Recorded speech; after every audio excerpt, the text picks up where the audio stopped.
Unité 4. Culture en liberté. Baiser volé. 4. L'amour toujours.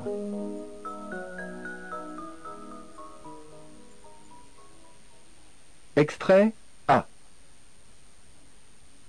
Antoine et Christine se voient rarement. Antoine a quitté l'agence de détective et il a encore changé de travail. Mais de quoi s'occupe-t-il maintenant?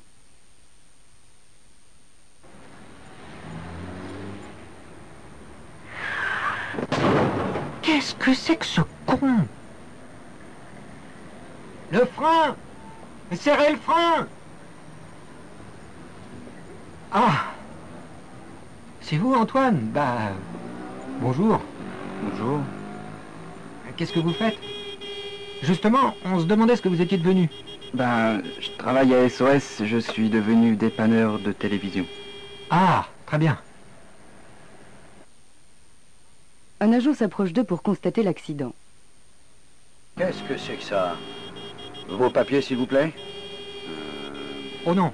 Non. Je suis responsable. Vous prenez la responsabilité? Oui, je prends tous les torts pour moi. Merci. J'aurais bien aimé vous retrouver dans d'autres circonstances. Enfin, c'est pas dramatique. Extrait B. Un vendredi soir, chez les Darbon. Alors vraiment, tu ne veux pas venir avec nous? Ça t'aurait fait du bien. Non, j'ai du travail, tu sais. Oh là là, tu es trop sérieuse. Enfin, si tu t'ennuies, tu n'as qu'à appeler Lucienne, hein? Au revoir, ma chérie. Oui, mais je suis pas seule. Il y a la télé. Au revoir. Restée seule, Christine se lève, passe devant le téléviseur allumé et file vers le téléphone. Allô? SOS 99-99? Est-ce que vous pouvez venir tout de suite 44 avenue Édouard Vaillant, s'il vous plaît? La télévision ne marche pas du tout. Je vous remercie. Christine raccroche, va vers le téléviseur et tire sur les fils. L'image disparaît de l'écran. Une demi-heure plus tard, le dépanneur arrive, c'est Antoine. Tombera-t-il dans le piège et dans les bras de Christine? Le lendemain, au petit déjeuner. Je vais t'apprendre quelque chose dont tu te souviendras toujours. Comment beurrer une biscotte sans la casser.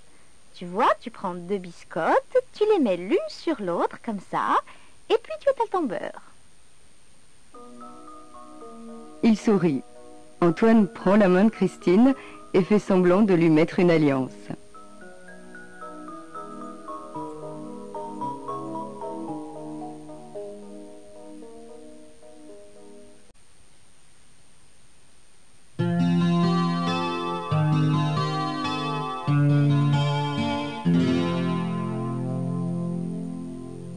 Repérage.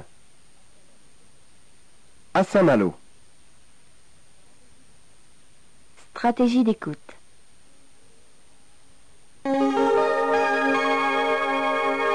Connaissez-vous les Amis du littoral français? Eh bien, ils ont décidé de passer le week-end à Saint-Malo, mais pas en touriste. Ils veulent étudier la manière dont nous recevons nos visiteurs, comment nous utilisons la mer. Mais le mieux est de donner la parole à leur président, Hervé Cassard. Hervé Cassard, vous êtes le président de l'association Les Amis du littoral français. Est-ce que vous pouvez nous expliquer les buts de votre association en quelques mots? Merci de m'avoir invité sur votre antenne à votre émission de midi.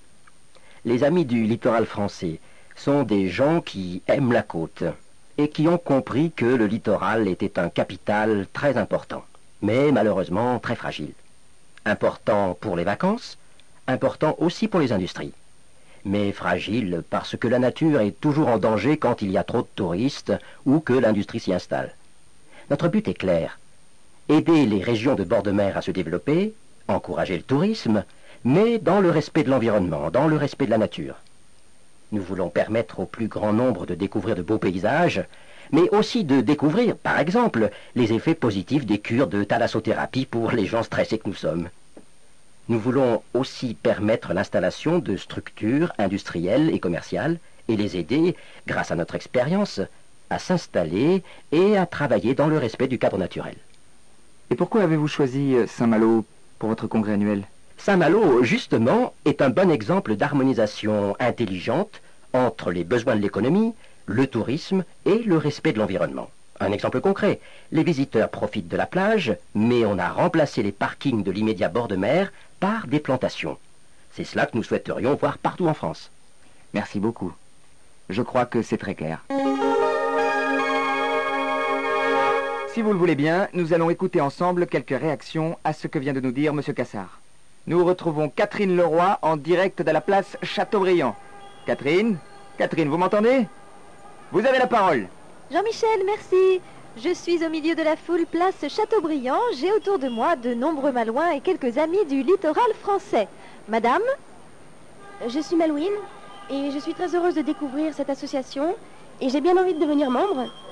La ville de Saint-Malo fait certainement beaucoup pour la défense de la nature, mais je pense, et je ne suis pas la seule, qu'elle ne fait pas toujours assez ou qu'elle ne choisit pas toujours la meilleure solution. Monsieur, vous vouliez dire quelque chose? Merci, oui. Je suis membre des Amis du littoral français. Ce que j'ai vu ici me plaît beaucoup. Mais je crois que madame a raison. On peut toujours mieux faire, et pour bien faire, pour mieux faire, il faut pouvoir discuter avec des gens qui ont les mêmes problèmes, avec des gens qui ont peut-être une solution à proposer, ou encore avec des gens qui ont fait une mauvaise expérience et qui peuvent vous aider. Et vous, mademoiselle? Madame? Je suis membre de l'association des Amis du littoral, mais ma joie est toute personnelle. Je viens de retrouver par hasard une amie qui habite Saint-Malo. Il y a 12 ans que nous nous étions perdus de vue. Nous avons beaucoup de choses à nous raconter, et pas seulement sur le littoral. Merci bien, Catherine. Nous souhaitons à tous les amis du littoral un bon week-end et une bonne rencontre. Nous continuons avec une interview exclusive du chanteur Alan Smith. Unité 5. Mode de vie.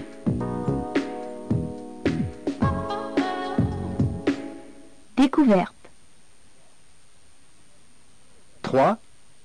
Discussion en famille. Allez, asseyez-vous. Votre père et moi, on a quelque chose à vous annoncer. Voilà, il s'agit de mon travail. Tu n'es pas au chômage, j'espère? Non, mon directeur me propose une promotion et une augmentation de salaire.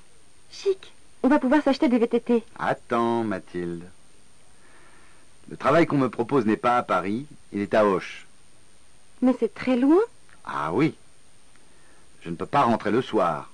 Donc si j'accepte la promotion, il faut déménager. C'est-à-dire quitter le quartier? Oui, il faut quitter Paris. Ah bon? Mais j'ai horreur de la campagne, moi. Et puis si on déménage, je ne serai plus avec Nathalie et tous les copains. Moi, je veux bien quitter mon collège. Le problème, c'est l'équipe de basket. À Auch, on habitera dans une maison avec un jardin. Les prix sont moins élevés qu'à Paris. Si on a un jardin, on pourra avoir un chien? Oui, c'est possible. Votre mère et moi, on aura plus de temps pour être avec vous. Mais dans les petites villes, il n'y a rien à faire. Tout le monde s'ennuie.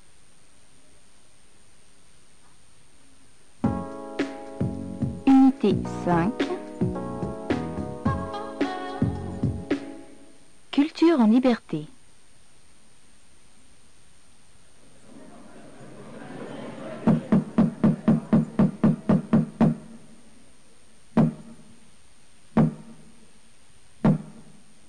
Knock. 1. Une théorie originale. Extrait A. Acte 2, scène 1. Saint-Maurice, une petite ville des Alpes au début du XXe siècle. Le docteur Knock vient d'emménager à Saint-Maurice. Les habitants sont en bonne santé et vont rarement chez le médecin. À la recherche de clients, Knock n'a qu'un seul but, transformer ces robustes paysans en malades. Voici son plan. Il demande d'abord à l'annonceur public, le tambour, d'annoncer que... Il donnera tous les lundis matins de 9h30 à 11h30 une consultation entièrement gratuite réservée aux habitants du canton. Pour les personnes étrangères au canton, la consultation restera au prix ordinaire de 8 francs. Eh bien, c'est une belle idée. Une idée qui sera appréciée. Une idée de bienfaiteur. Mais vous savez que nous sommes lundi. Si je fais l'annonce ce matin, il va vous en arriver dans 5 minutes. Si vite que cela, vous croyez? Et puis, vous n'aviez peut-être pas pensé que le lundi est jour de marché. La moitié du canton est là. Mon annonce va tomber dans tout ce monde. Vous ne saurez plus où donner de la tête. Je tâcherai de me débrouiller.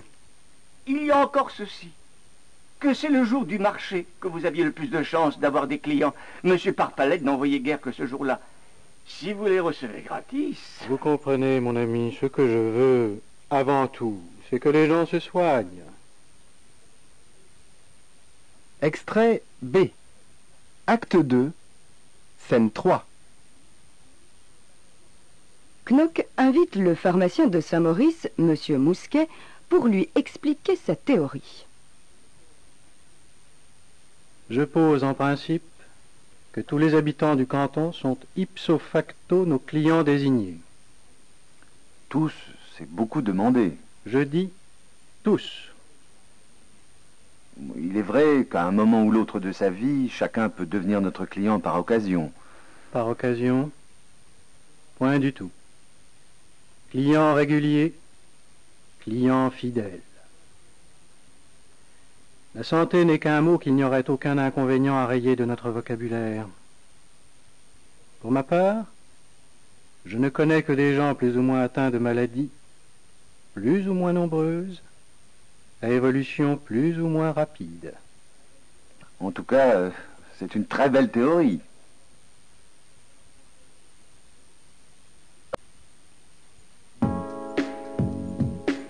Unité 6. Relations familiales.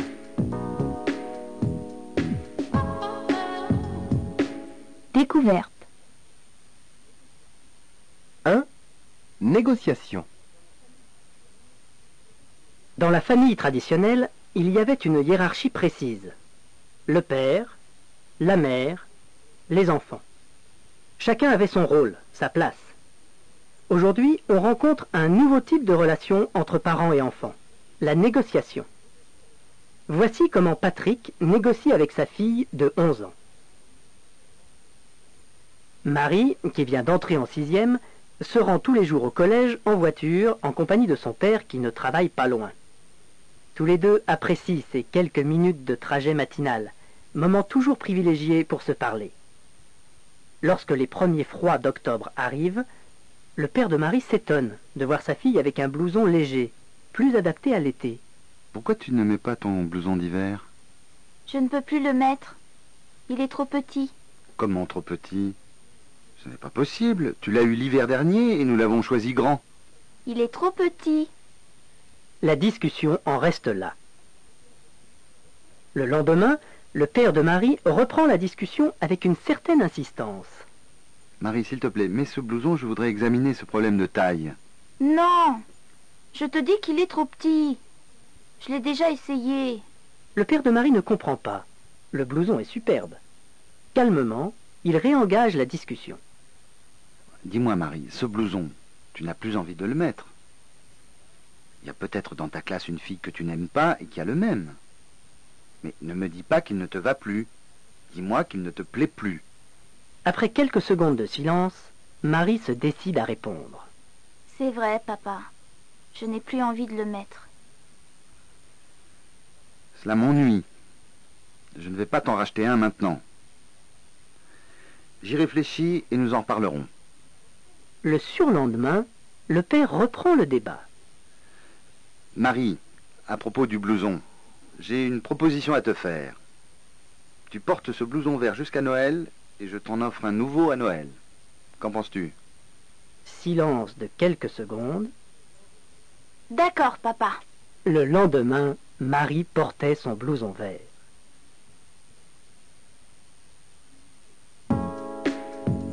Unité 6. Culture en liberté.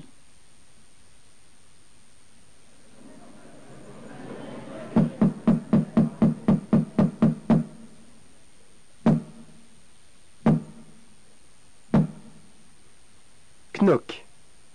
2. La Dame en noir. Extrait A. Acte 2, scène 4. Les consultations gratuites du docteur Knock ont beaucoup de succès. Les paysans de Saint-Maurice, plutôt avares, vont consulter ce médecin pas comme les autres.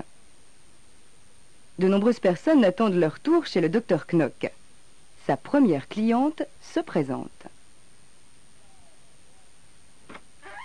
Ah, voici les consultants. C'est vous qui êtes la première, madame? Vous êtes bien du canton? Je suis de la commune. De Saint-Maurice même? J'habite la grande ferme qui est sur la route de Luchère. Elle vous appartient? Oui, à mon mari et à moi. Si vous l'exploitez vous-même, vous devez avoir beaucoup de travail. Pensez, monsieur, 18 vaches, 2 bœufs, 2 taureaux, la jument et le poulain, 6 chèvres, une bonne douzaine de cochons, sans compter la basse-cour.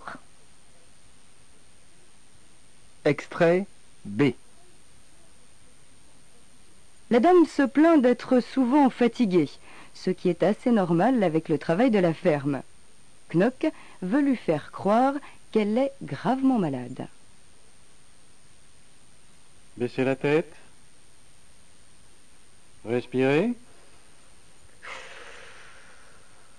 Toussez. Vous n'êtes jamais tombé d'une échelle étant petite? Je ne me souviens pas.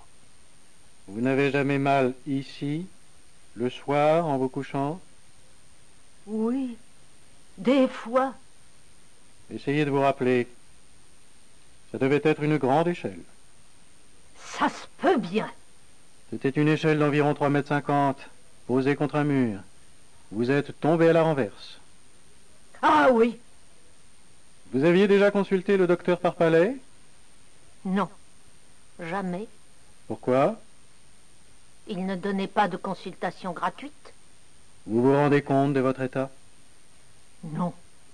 Tant mieux. Vous avez envie de guérir ou vous n'avez pas envie?